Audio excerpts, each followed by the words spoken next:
Hey, you.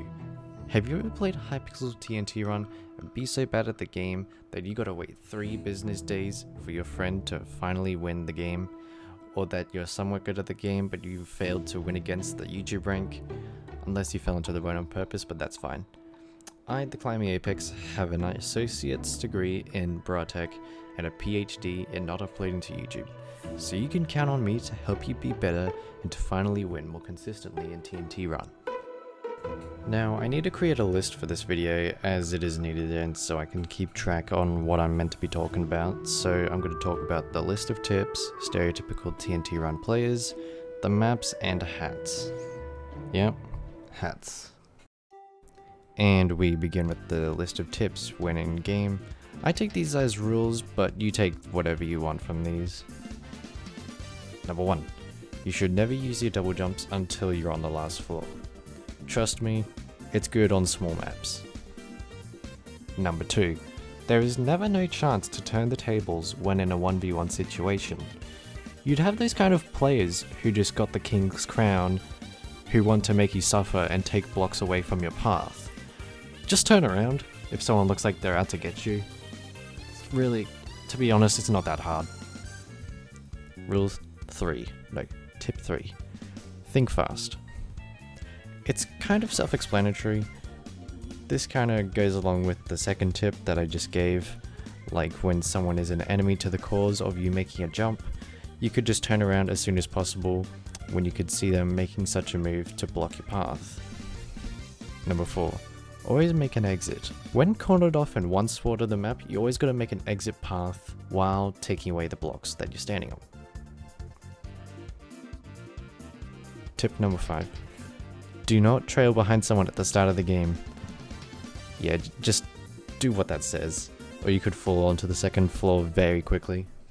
Onto the next section, I talk about the different kinds of stereotypical players when on the playing field. The aggro. These are the people who I've mentioned before. They have no patience for any one block hopping game. If they see an opportunity, they'll take it. They'll speed their way to you and try all within their power to take you down. The brewer. This guy seriously bought potions to be thrown at everybody on the start of the game. The enlightened. This man has the biggest brain. He already knows the outcome of this current game and the next. It's so big that he has something like macrocephaly, or is just the savant of TNT Run. The 8,000 wins no life. For people like these guys, it's just another cakewalk through the day when they have yet won another game after one hopping over blocks for 7 minutes. 7 minutes? Are you serious?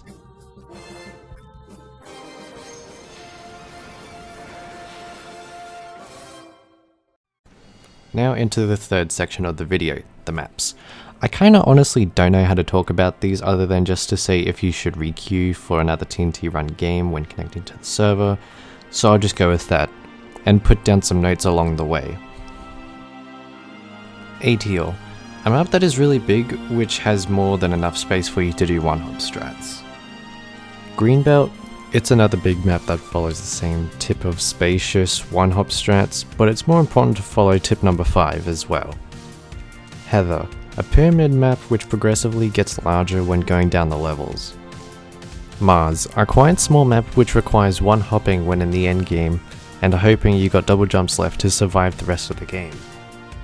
Pacific, another small map that has a bit of a unique take on the other maps, whereas one of the floors are floating islands which can be jumped onto in between in them. Quadrille, yet another big map which obviously requires tip 5 to survive even half the lobby. Ice Fortress, the map which was only used on Minecraft Mondays, so you go see that for yourself, otherwise I'd stay in the game of TNT Run 4. Relic, a mid-tier map which is pretty chaotic, I would queue for that anyway. Trona, another pyramid scheme map, which is alright since there isn't any pillars in the way of traversing the map. Imperial Tower. This map is rather unique as it has a weird layer design that instead of having walls at its edges, there is nothing there. You can just yeet yourself onto the last floor within the first 10 seconds. The map is sort of competitive as well, so if you were confident enough, I'd stay in it. Nuzzle, Noozle, or however you say that. Yet another pyramid map. When are they even going to come up with cool ideas like what Quadrille has happening? Foundation. This map is also pretty cool, another unique map where within it are big blocks which you must go around either to go to the edge or to the middle of the map. So I wasn't bothered to include all the maps, so that's all I'm going to give out anyway, so on to the next section. Finally onto the hats, which is probably the shortest part of the video. The only way to purchase these would be clicking on the emerald on the hotbar and to click on the slime to then make your way to the hats. In the first page are hats which do not represent your worthiness in game and that you just bought them for really low prices. And over to the next are even more, but we begin with the expensive hats. The King's Crown. I have this hat, but not any more than just one other. The Nobility Hat, an enchanted diamond block which costs 500,000 coins. Then these next hats are just paying a lot of money, but the next two prove a lot of worthiness. The Master Hat, a chest that goes onto your head that requires 1 million coins and 2,000 wins on a single TNT game. The Grandmaster Hat, an ender chest that needs 1 million coins and 150 wins on each TNT game. Finally, the final hat that requires the Mela hat that requires the previous enchanted hats from the series, and it requires 1,111,111 coins, which also makes the hat turn into different colors repetitively during a game, and the seasonal hats which are only required when completing a quest during the time the holiday is happening. Well, I really appreciate that you've taken the time out of your day to seek out assistance or yet to learn something new from this video, from either this ending up from your recommended or just being sent directly to you. You're on my channel, and I always gotta have a montage in these videos. Subscribe.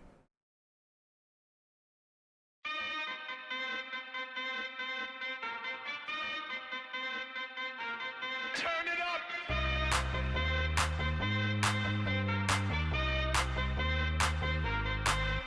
Somebody save your soul, 'cause you've been sinning.